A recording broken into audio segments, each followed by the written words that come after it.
Hello, and welcome to S&C Critical Insights. I'm Katy McArthur, a partner in S&C's litigation group and co-coordinator of the firm's commodities, futures, and derivatives practice. Today, we're going to talk about the CFTC's new enforcement advisory for foreign corrupt practices matters. With me today to discuss is one of my litigation partners, Aisling O'Shea. Aisling is a member of our Criminal Defense and Investigations Group and one of the coordinators of our FCPA and anti-corruption practice. Aisling previously spent over 5 years in the FCPA unit of the DOJ as a prosecutor. Hi, Aisling.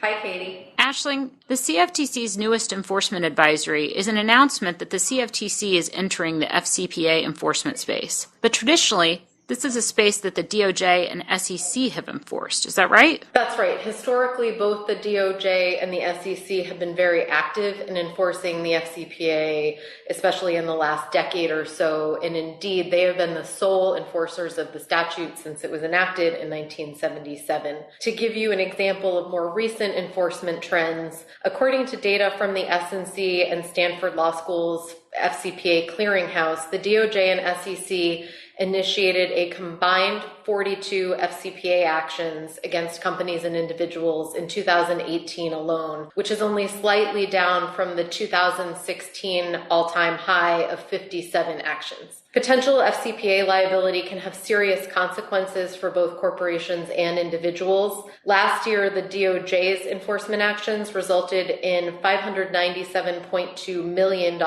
in fines, penalties, and forfeiture payable to the United States.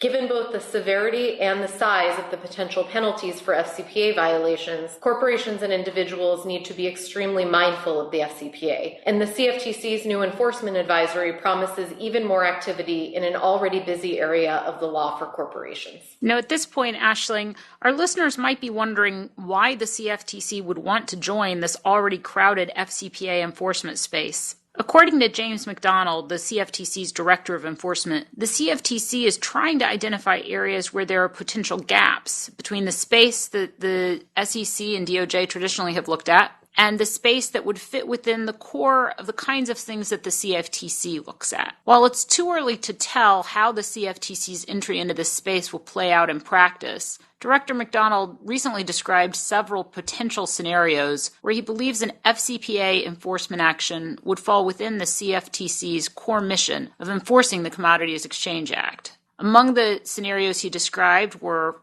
using bribery to secure business in connection with regulated activities, such as trading, advising, or dealing in swaps and derivatives, as well as employing corrupt practices to manipulate benchmarks that serve as the basis for related derivative contracts. Director McDonald also said that corrupt practices could impact commodity prices, which could in turn affect U.S. derivatives, and that would be something that the CFTC would be focused on.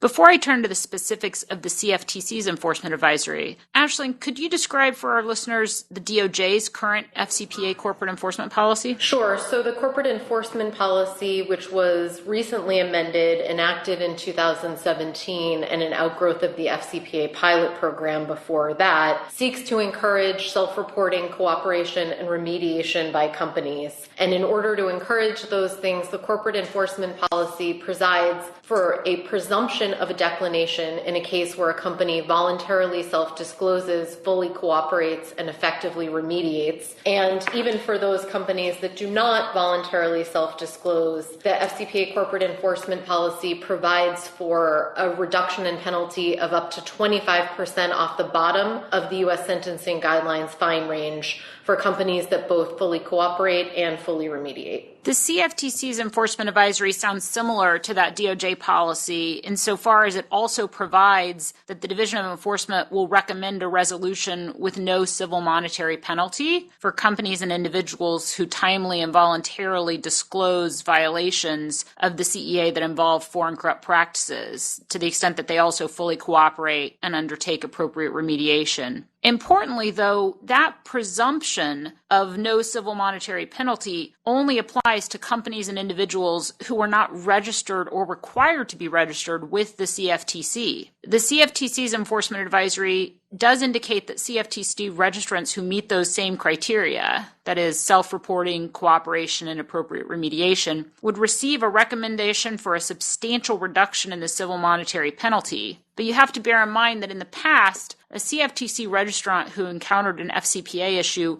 might reasonably have assumed that the DOJ and the SEC would be the only U.S. authorities with whom such issues would need to be resolved. The new enforcement advisory from the CFTC sends a clear message to CFTC registrants that that's no longer the case, and that the CFTC intends to be involved in FCPA going forward. Aisling, should we anticipate that as a result of the CFTC's greater involvement in this space, the DOJ will be scaling back the attention that it gives to FCPA issues? Absolutely not, Katy. The FCPA unit at DOJ has exclusive jurisdiction over the criminal enforcement of the FCPA, and it is not going to abdicate or minimize that role in any way merely because another civil regulator has entered the space. Presumably, the CFTC would be entering the space in the gap that involves companies involved in commodities trading or CFTC registrants, but the SEC is not involved because there's a U.S. issuer, which I think is the only gap situation.